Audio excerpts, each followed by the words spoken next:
A very good evening to all of you. So, this lecture is going to be all about the rent control legislation in the state of Uttar Pradesh, जिसके अंदर हम कौन सा legislation discuss करेंगे. हम discuss करेंगे the Uttar Pradesh urban buildings regulation of letting rent and eviction act 1972, under which we shall be discussing firstly the definitions of these basic terms जैसे कि landlord, tenant, building, local authority, recognised educational institutions. फिर हम बात करेंगे constitution of rent control tribunal की, regulation of rent की, standard rent की, allotment order की, लेटिंग की, and last we are going to discuss about what are the provisions relating to the appeal against allotment और release. जैसा कि मैंने आपको बताया कि इस लेजिस्लेशन का नाम क्या होगा, इसका नाम होगा the Uttar Pradesh urban buildings regulation of three components letting rent and eviction act 1972. इसे मेजरली अमेंड किया गया था इन ईयर्स में 1972 में, 1974 में, 76, 85, 88, 95 एंड लास्टली 1999 में. The objective of this legislation has been provided by itself only. ये कहता है कि एक ऐसा एक्ट है जो प्रोवाइड करता है जनरल पब्लिक के इंटरेस्ट में किन चीज़ों को, the regulation of letting, rent of and also eviction of tenant from certain classes of buildings situated in urban areas. Now if we talk about the short title and the extent of application of this legislation, तो ये भी कहता है कि ये जो पूरा legislation है, section 1 of this legislation states कि this legislation extends to the whole of Uttar Pradesh and shall apply to कहाँ कहाँ पर, first is city, the municipality, the notified area and the town area. अब city को बताया गया है under UP municipal corporation act 1959, municipality discuss की गई है यूपी म्यूनिसिपैलिटीज़ एक्ट 1916 में, नोटिफाइड एरिया डिस्कस किया गया है अगेन यूपी म्यूनिसिपैलिटीज़ एक्ट 1916 में, और टाउन एरिया रेगुलेट किया जाता है यूपी टाउन एरियाज एक्ट 1914 के द्वारा. This legislation came into picture with effect from 15 जुलाई 1972. एक नोटेबल पॉइंट यहाँ पर बनाया गया है कि in relation to the extension to the surrounding areas, यानी ये जो पूरा लेजिस्लेशन है ये नगर महापालिका, नगर पालिका और नोटिफाइड एरिया से 3 किलोमीटर तक के एरिया में हर जगह अप्लाई होगा. ये प्रोविजन बताया गया है आपके लेजिस्लेशन इटसेल्फ के अंदर. Now comes into the picture section 2 of the legislation, जो बात करता है exemptions from operation of act की. यहाँ पर बताया गया ऐसी कौन कौन सी बिल्डिंग्स हैं जिसे हम इस एक्ट की ऑपरेबिलिटीज़ के एप्लीकेशन से बाहर रख रहे हैं. तो पहली ऐसी कोई भी बिल्डिंग जिसका जो लैंडलॉर्ड है वो या तो गवर्नमेंट हो, लोकल अथॉरिटी हो, पब्लिक सेक्टर कॉरपोरेशन हो या कोई कैंटोनमेंट बोर्ड हो. दूसरी वो बिल्डिंग्स जो बिलोंग करती हैं किसी रिकॉग्नाइज्ड एजुकेशनल इंस्टीट्यूशन की तरफ, पब्लिक चैरिटेबल या रिलेटेड इंस्टीट्यूशंस की तरफ, या फिर किसी वक्फ की बिल्डिंग हो. फिर तीसरी वो बिल्डिंग जो इंटेंडेड टू बी यूज्ड है as a factory with the meaning of factories act 1948. Next, any such building which is intended to be used as first any other industrial purposes, चाहे वो manufacturing हो, preservation हो या processing का हो, और दूसरा चाहे सिनेमा थिएटर्स के लिए. नोटेबल पॉइंट यहाँ पर ये है, it would also cover any such plant and apparatus which has also been leased out.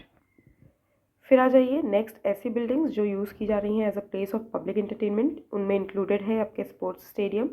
फिर ऐसी कोई भी बिल्डिंग जो सोसाइटी, कोऑपरेटिव सोसाइटी, कंपनी या फर्म के द्वारा ओन की जा रही है, होल्ड की जा रही है, वेदर ऑन रेंट और रेंट फ्री और अ गेस्ट हाउस, और it includes a guest house relating to it, right.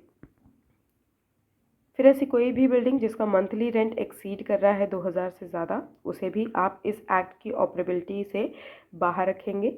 फिर लास्टली ऐसी कोई भी बिल्डिंग जिसके अंदर किसी फॉरेन कंट्री के मिशन या इंटरनेशनल एजेंसी एक टेनेंट की तरह रह रही हों, ये सारे buildings would be exempted from the operability of the legislation. And this legislation also provides for कि कुछ भी इस एक्ट के अंदर अप्लाई नहीं होगा किसी भी बिल्डिंग में तब के लिए अगर कोई बिल्डिंग कंस्ट्रक्शन जिसका अभी लेटेस्ट मोस्ट हुआ है उसके 10 साल तक के टाइम पीरियड तक कंस्ट्रक्शन कंप्लीट होने के दिन से लेके अगले 10 साल तक इसके ऊपर इस एक्ट की ऑपरेबिलिटी नहीं होगी। एक प्रोवाइज़ो अटैच किया गया है इस पोर्शन से। वो प्रोवाइज़ो क्या कहता है कि अगर कोई बिल्डिंग कंस्ट्रक्ट की गई है किसी ऐसे फंड्स से जो सब्सटैंशियली ऑब्टेन किया गया है, या तो लोन की तरह या तो एडवांस की तरह, किससे,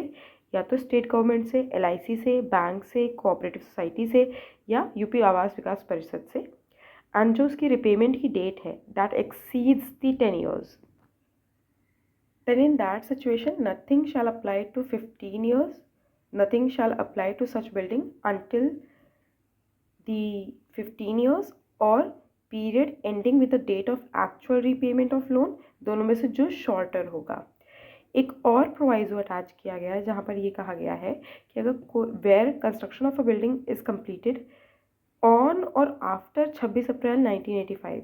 तो जो 10 साल का टाइम पीरियड है इसे डीम किया जाएगा 40 साल का from the date on which construction is completed.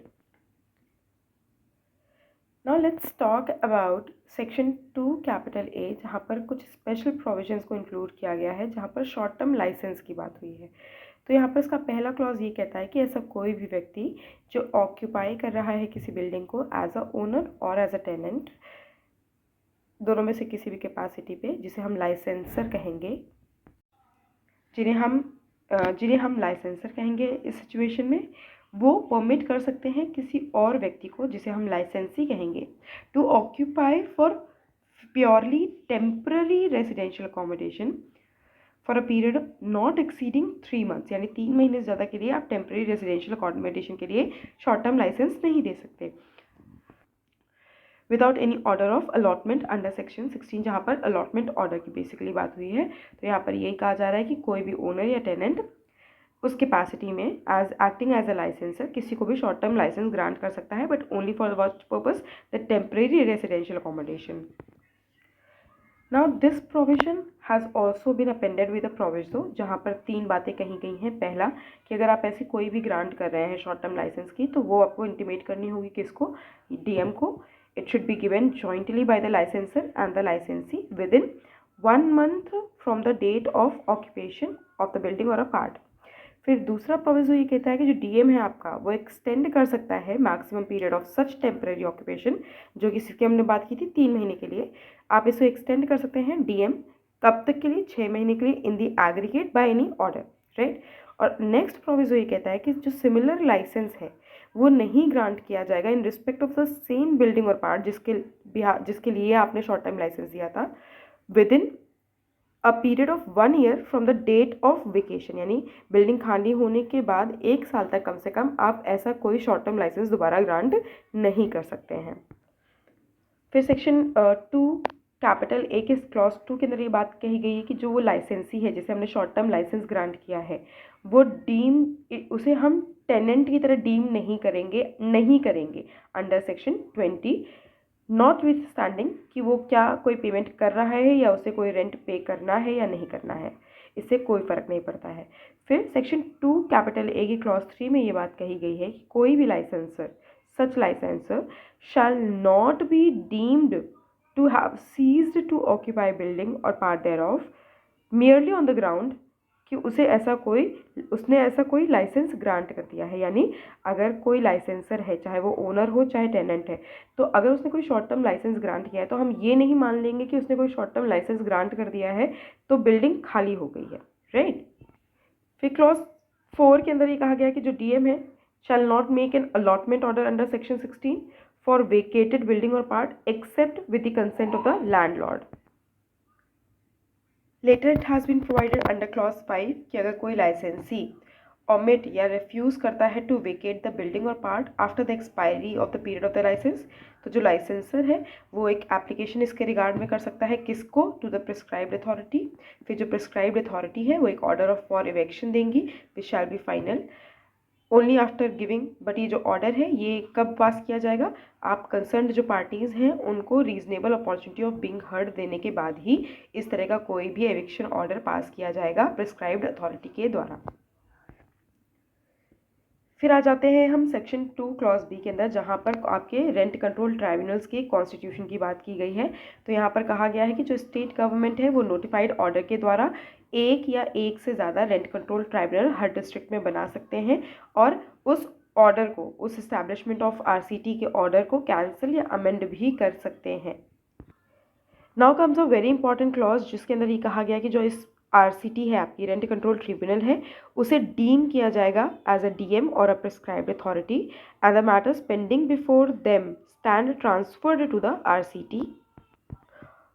और उन ट्रांसफर्ड मैटर की जो फर्दर प्रोसीडिंग होगी वो उसी स्टेज से स्टार्ट होगी जिस स्टेज पे उन्हें ट्रांसफ़र किया गया है, एंड अकॉर्डिंगली उनका फाइनल डिस्पोजल किया जाएगा।